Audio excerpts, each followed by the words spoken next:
రాష్ట్ర ప్రభుత్వం వనమహోత్సవ కార్యక్రమానికి పిలుపునిచ్చింది. వనమహోత్సవంలో భాగంగా మొక్కలు నాటి చెట్లను సంరక్షిద్దామని తెలియజేస్తూ పచ్చని చెట్టును నీనురా బాలుగారి మనసు నాదిరా పచ్చని చెట్టును నీనురా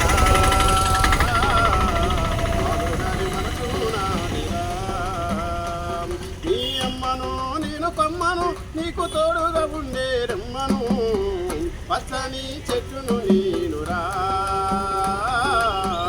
బాలుగారి మనసు నాదిరా మీ పొలమును దున్నిన నాగలై పంటను మూసిన బండినై మీ పొలమును దున్నిన నాగలై పంటను మూసిన బండినై అమ్మమ్మ చేతిలో కవ్వమై తాతయ్య చేతిలో కర్రనై అమ్మమ్మ చేతిలో కవ్వమై తాతయ్య చేతిలో కర్రనై అమ్మ పాలతో ఊయలై ఆ పాడేటి పిల్లన జోడినై పచ్చని చెట్టును నేనురా